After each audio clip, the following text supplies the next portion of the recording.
Let him cook. Let him cook now. Let him cook. I said let him cook.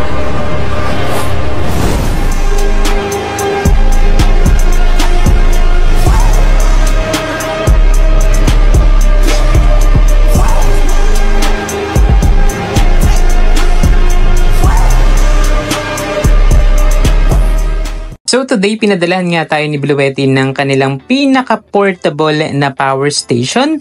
Ito na rin yung pinakamura nila na power station na pwede natin i-test at magamit. So this is the AC2A. So tara, tignan natin kung ano nga ba ang nasa loob ng ating box.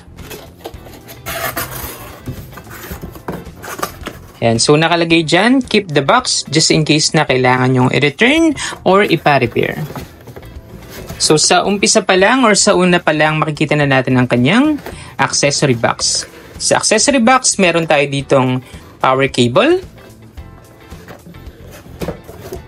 Meron tayo ditong grounding lugs or grounding screw. At meron tayo ditong solar cable. So ito yung solar cable niya, MC4 connector. At ito yung para sa power station. Yan. So, ayun yung dalawa or tatlo na andito sa kanyang accessory box. Ito yung kanyang manual at ang kanyang warranty card.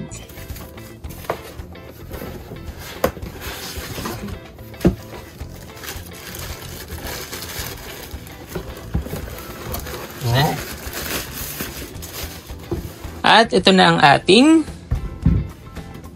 power station. So, napakaliit niya lang, oh. Ayan, ganyan lang siya kalaki. Actually, isang kamay nga to. Napakagaan. So, ano lang to? 3.5 kilos lang to. Ayan, ang cute size lang niya, oh. So, tara, itest natin to.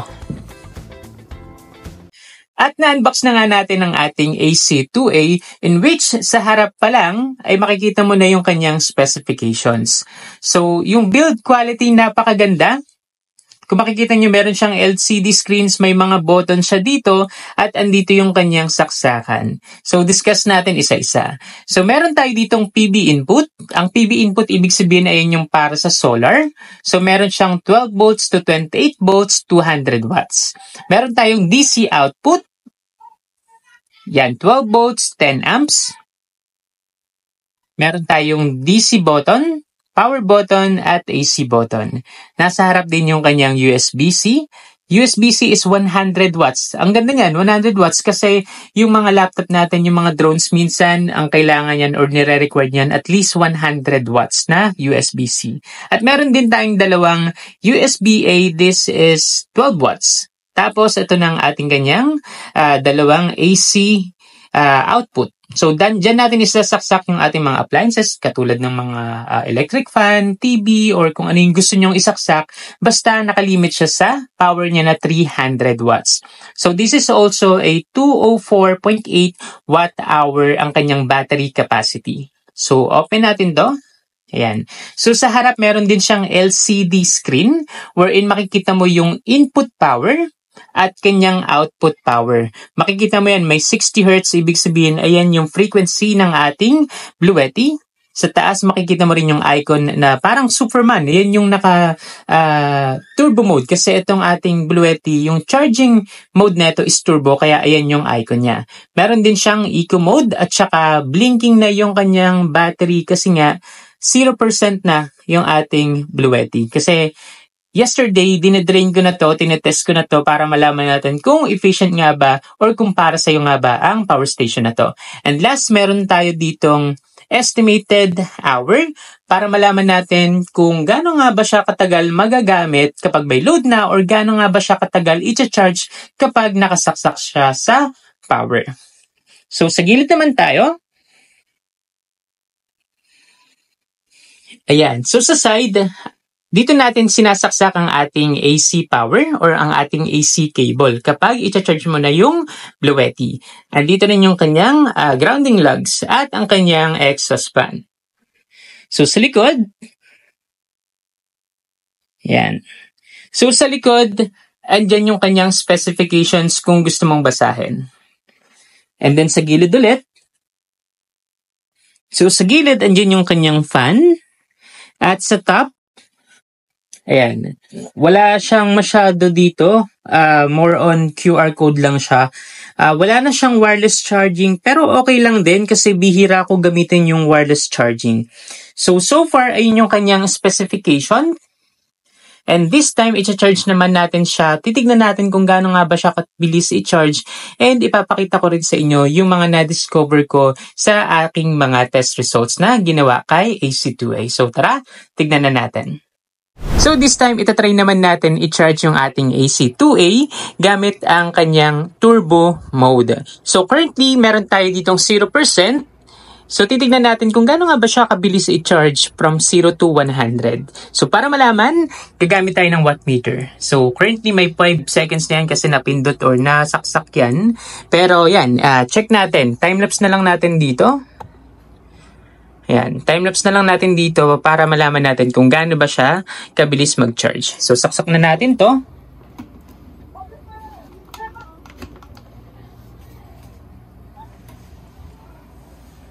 Ayan. Ayan. Currently, kumukuha na siya ng power sa kuryente.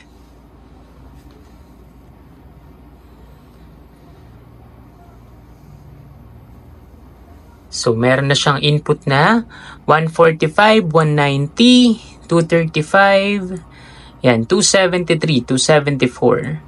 So, ang expectation, siguro mga less than an hour ma-full charge na yan. Pero, yan, check natin. That's the reason why meron tayo ditong wattmeter para malaman natin kung ilang oras or gaano nga ba kabilis i-charge ang ating AC2A. So, time-lapse na natin.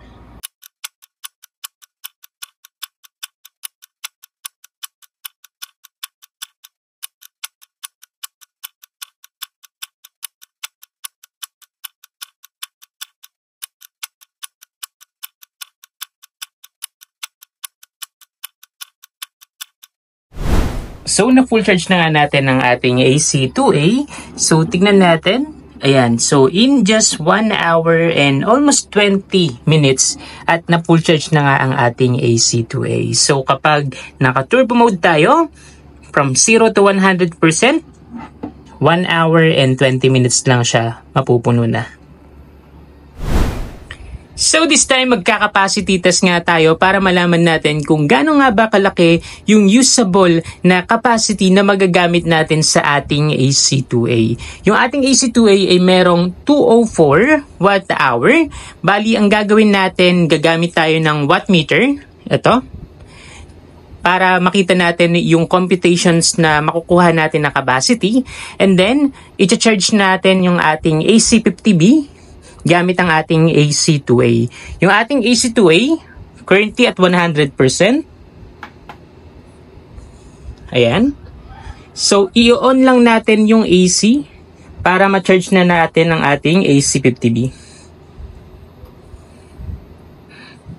Ayan. So, magta-timelapse na lang din tayo para mas mabilis. So, currently, ang dinodraw natin na power is 300 watts dun sa ating AC2A. So, kayang-kaya naman yan. So, timelapse na lang natin dito.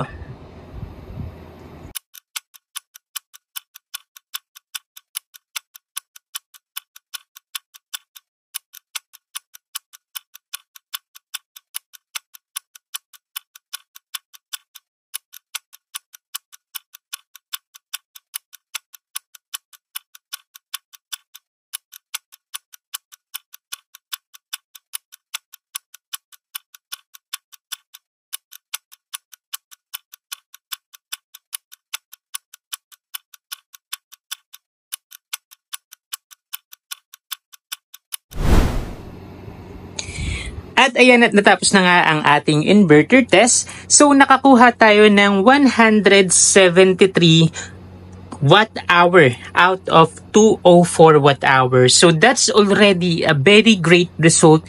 It's like 85%, which is the standard ng ating mga power station. 85% of capacity ng ating AC2A is nakukuha natin. The reason why hindi talaga siya 100% dahil yung ating AC2A, yung mga normal power stations. Actually, lahat naman ng power stations is hindi nila 100% nakukuha dahil nagtitira sila para sa kanilang sarili.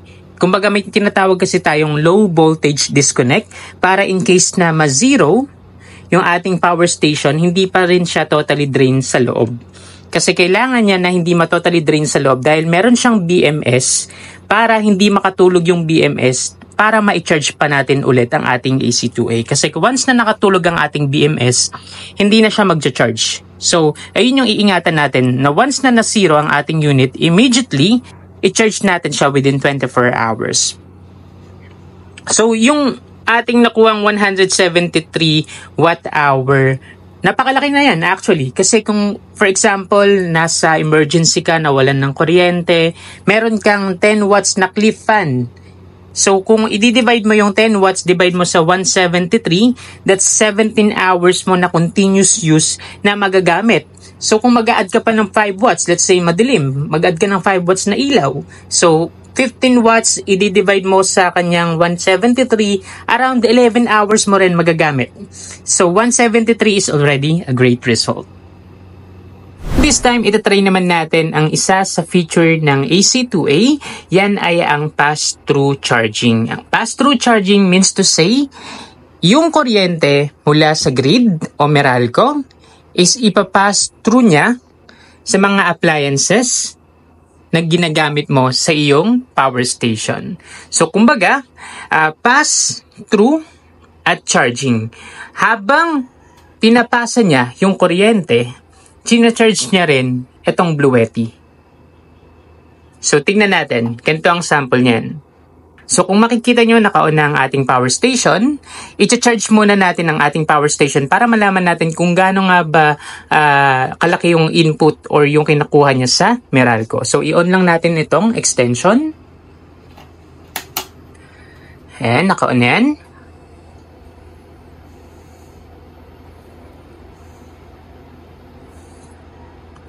Ayan. So kung nakikita nyo, yung ating Bluetti is kumukuha ng 270 watts coming from the grid or coming from Meralco. So dapat kapag meron siyang fast through charging, yung load or yung mga appliances natin is kukuha din dito. So dapat hindi lang siya mag-stay sa 270, dapat mas tataas pa siya. So i-on na natin tong AC2A. Ayan. So, naka-on na yan. Ayan. Nag-on na rin ang ating modem. Kung nakita nyo, tumaas pa siya. So, ibig sabihin, yung 270 watts, pumapasok pa rin dito sa ating AC2A. And then, yung excess sa 270 watts, kung i-minus nyo tong 328, is napupunta dito. Ayan. So, ibig sabihin, dumadaloy pa rin yung kuryente, napapass through niya sa ating mga appliances, sa ating mga devices. Aside from that, is nag-charge pa rin ang ating Bluetti. So, yung AC2A, yes, confirm na meron siyang pass-through charging. So, na-confirm na nga natin na meron siyang pass-through charging, but this time, ang i-check naman natin is kung ang ating Bluetti AC2A nga ba ay may UPS function. Ang UPS function, ibig sabihin is uninterruptible power supply, wherein kapag nakasaksak ang ating AC2A sa ating grid at nawalan ng power ang grid o ang Meralco, dapat yung mga nakasaksak na appliances or sa mga devices sa kanya is magkakaroon pa rin ng continuous power. Mahalaga yan kasi sa mga katulad ko na nagwo-work from home na ginagamit yung mga power station as uninterruptible power supply o kaya sa mga IT na nakakabit yung kanilang disk or hard drive disk sa mga power supply na kailangan ng 24/7 na kuryente. So, titingnan na natin this time kung meron nga ba siyang UPS function. So, ang gagawin ko lang naman dito, since nakakabit na ang ating cable sa ating grid, is papatayin ko lang itong grid and then dapat itong modem at saka yung electric fan is magstay on. And so, test na natin. 3, 2, 1. Ayan, kung nakita nyo nawala na yung input, hindi na siya nakakakuha ng kuryente, pero yung modem natin at saka yung electric fan natin stays on. So, it's confirmed na ang ating AC2A ay may UPS function. So this time, ipapakita ko sa inyo kung paano gumagana or ginagamit yung ating Bluetti app. Dahil yung ating AC2A is pwede mo na rin siyang gamitin gamit lamang yung application. So on muna natin kasi namatay. So dito sa ating application, i-download mo lang yung ating Bluetti app. Downloadable siya sa App Store or sa Play Store. Once na meron ka ng AC2A, click mo lang tong Add Device. Ayan. Then, lalabas dyan yung mga available device ng Bluetti. Hanapin mo lang dyan yung AC2A. Ayan. So, this time, naka-bound na kasi siya sa akin or connected na kasi siya sa akin. Kaya, ganun na ang lumalabas. Pero, ganito ang lalabas kapag bagong connect lang siya. So, i-click mo to. Make sure lang na connected kayo sa Bluetooth. Kasi yung pinaka-connectivity nila is by Bluetooth. So, ito yung pinaka-user interface ng application ng ating Bluetti AC2A. So, ito yung pinaka-standard user interface ng mga devices natin for Bluetti. So, dito pa lang sa device or dito pa lang sa application natin, ang una mong makikita sa taas is yung PB input. Yung PB input, ang ibig sabihin yan, dyan mo makikita kung gaano kalakas yung wattage or voltage at current na pumapasok sa iyong AC2A.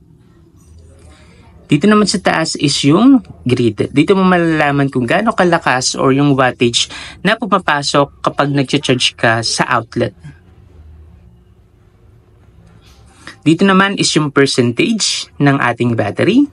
Dito naman sa baba is yung DC, kung gaano kalakas yung nakukuha coming from the power station.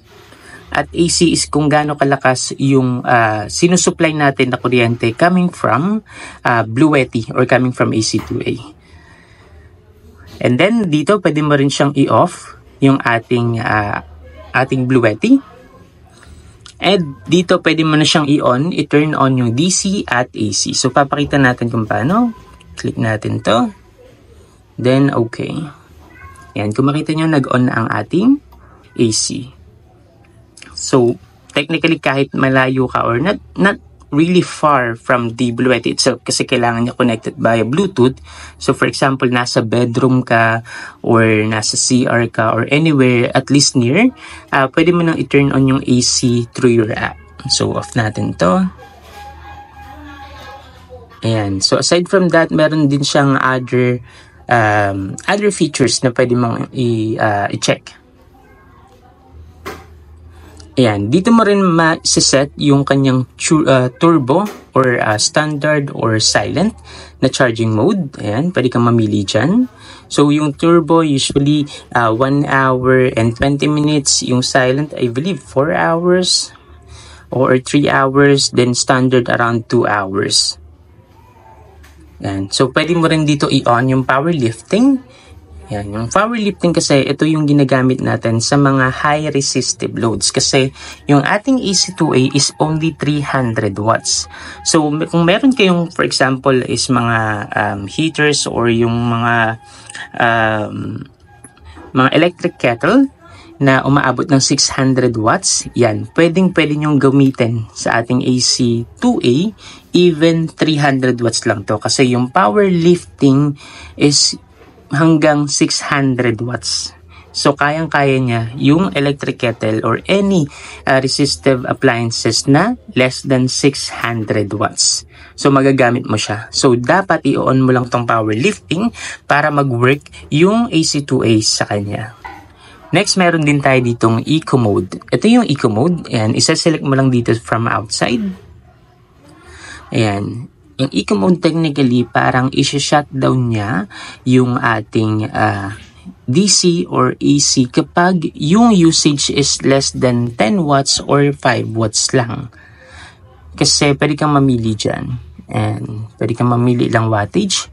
So the reason why may eco mode is to save power. Kasi minsan, hindi naman talaga kailangan yung mga ganong equipment na sobrang baba ang mga usage. So itin-turn off nyo na lang. Pero kung feeling nyo kailangan nyo pa rin yung mga devices kahit na mababa yung wattage na kinukuha niya from the power station, pwede nyo siyang i-off. So sa akin kasi, ino-off ko yan eh. Kasi sabi ko kailangan ko ng continuous power sa kahit anong devices ko. Ayan. So, the next is meron tayong screen timeout. Screen timeout technically, ito yan yung LED screen. Para kung gusto nyo laging naka-on lang, click nyo yung never, or 5 minutes, 1 minute, or 30 seconds. Next, ito yung upgrade niya. Kung gusto mong magkaroon ng software update. So, OTA yan. Kapag may lumabas na update, update nyo lang. And then last, itong advanced settings. Sa advanced settings, makikita natin yung output frequency. So sa output frequency, dapat naka 60 Hz lagi yan. Kasi yung 60 Hz, ito yung okay sa mga motorized equipment. Ang 50 Hz, hindi ko siya nare-recommend kasi hindi siya okay sa mga authorized or mga motorized equipment. Yung mga motorized equipment natin, yan yung mga electric fan. So standard 60 Hz lang natin. Huwag na natin galawin yan. And then, itong grid self-adaptation, ito naman is, for example, yung kuryente nyo sa Meralco, hindi ganun ka-stable at fluctuation yung voltage niya at gusto mong i-charge yung ating AC2A, dapat naka-enable tong grid self-adaptation. Kasi once na naka-on yan, magiging stable yung pasok ng kuryente sa iyong AC2A. Ayan. So, ayan lang yung mga makikita natin sa ating app in which very helpful. By the way, kung nakita nyo, inon ko pala yung powerlifting. Ito yung icon niya. Parang muscle dyan. So, off muna natin kasi hindi siya good kung mag-charge kayo ng hindi resistive loads. So, ayun yung pinaka-overview ng ating applications. So, pwede mo siyang magamit through your own hands, through your own mobile phones. So, very, very useful ng ating applications. So, for any questions, just let me know. So this time ipapakita ko naman sa inyo kung paano nga ba gumagana ang ating AC2A gamit ang ating mga solar panels. So meron tayo ditong bagong dating na Jinko Tiger Neo. This is 200 watts. So this is compatible with our AC2A kasi yung voltage nito is up to 28 volts. And then ang titignan natin dito yung BOC. Yung BOC niya is 24 volts. So, yung 24 volts, pasok na pasok yan dito sa AC2A kasi this is up to 28 volts. And also up to 200 watts yung max input niya. So, pag naka-receive kayo ng Jinko Tiger Neo, meron siyang male at saka female. So, ang gagawin nyo, yung inyong Bluetti, kasi 'di ba sa Bluetti natin, may kasama siyang solar panel, solar cable. Etong solar cable, i-connect lang natin yung male at female sa male at female ng Jinko Tiger Neo or ng solar panels. And then etong maliit is i-connect lang natin siya dito. So papakita ko sa inyo kung ano yung final look niyan. So ayan, na-setup na natin ang ating solar cables, nakakonect na siya sa female at male at female. And then yung other tip is nakakonekta na siya dito sa ating Bluetti AC2A. So ang gagawin na lang natin, kailangan na lang natin siya iakyat dun sa bubong para malaman natin kung gaano nga ba kalakas yung nakukuha niya coming from the sunlight.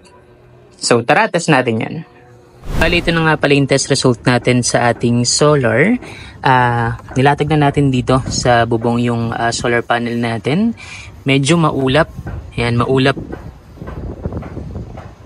Medyo maulap ngayon. So, yung nakukuha natin sa ating power station is currently at 79 watts. Ayan. Ayan. Sa 58% natin na natitira, ang estimation niya is 1 hour bago mapuno. Pero not bad. Kasi ano naman siya 78 or 77 watts. Pero kung mas maaraw pa, kasi ngayon, sobrang ulap talaga. Ayan, in less than 2 hours, makakapuno tayo ng Bluetti power station natin from 0 to 100%. So, final verdict tayo ng ating AC2A. Mare-recommend ko nga ba siya sa inyo? For me, yes na yes. Kasi ito na yung pinakamurang Bluetti power station na mabibili nyo sa Lazada. Bumibili nga pala ako ng Bluetti sa Lazada na Bluetti, yung last mall. Doon lang po ako bumibili. So, AC2A is one of the most affordable na kanilang power station. Sa nakita natin sa mga test results natin kanina, yung turbo charging is really great. 1 hour and 20 minutes lang, mapo-full charge mo na yung Bluetti mo or yung AC2A. And then, kunyari, nagkaroon pa ng power outages, nawalan ng kuryente, 17 hours mong magagamit yung electric fan. So, very useful yan, lalo na sa mga mommy. Dahil, kapag nagkaroon ng power outage, tapos yung mga baby nyo na initan, syempre, diba, hindi yan makatulog. So, 17 hours of peace of mind is already great. Plus, kung sasamahan mo siya ng ilaw, 11 hours still, napakatagal pa rin yan. Makocover niya yung buong gabi. Tapos sa umaga, for example, meron kayong kaibigan from other locations na may kuryente, pwede muna kayong makichika, makikape, tapos 1 hour pa-charge nyo lang, 1 hour and 20 minutes, full charge na, pwede nyo na ulit gamitin pag uwi. So, yun yung isa sa factor na nagustuhan ko is yung kanyang inverter is 85% ang capacity na magagamit mo sa battery na at yung efficiency ng kanyang inverter. Yung 85%, napakalaki na niyan kasi hindi naman talaga lahat 100%. So, nagtitira talaga siya sa kanyang sarili to make sure na safe pa rin at usable pa rin ang ating power station. Plus, yung ating power station na to is meron siyang overcharge protection, low voltage protection, over temperature protection at iba't iba pa. So, it's a plus para sa akin considering na this is the most affordable na power station natin ng Bluetti. So, other thing is yung kanyang solar. So, hindi kasi lahat ng power station is pwede mong magamit using solar or pwede mong i-charge using solar. So, kung meron kang 200 watts na solar panel, yung mga roof or yung portable, pwede mo siyang i-charge in less than 2 hours, mapu-full mo na yung iyong Bluetti. So, for me, sa lahat ng mga na-test pa rin natin yung pagkasabay-sabay ng mga appliances at saka devices, kayang-kaya. Sa resistive loads, basta less than 600 watts, kayang-kaya. So, sa mga test results na ginawa natin, for me, yes na yes. Sobrang affordable ng AC2A pagdating sa quality ng power station. So, it must buy talaga this coming sale. So, thank you so much as well sa panunood. At yun lang, kung may problema kayo or may issue kayo, pwede kayong mag-join sa aming Bluetti community. And then kung may any suggestion kayo, comment lang kayo. And thank you. See you sa next video.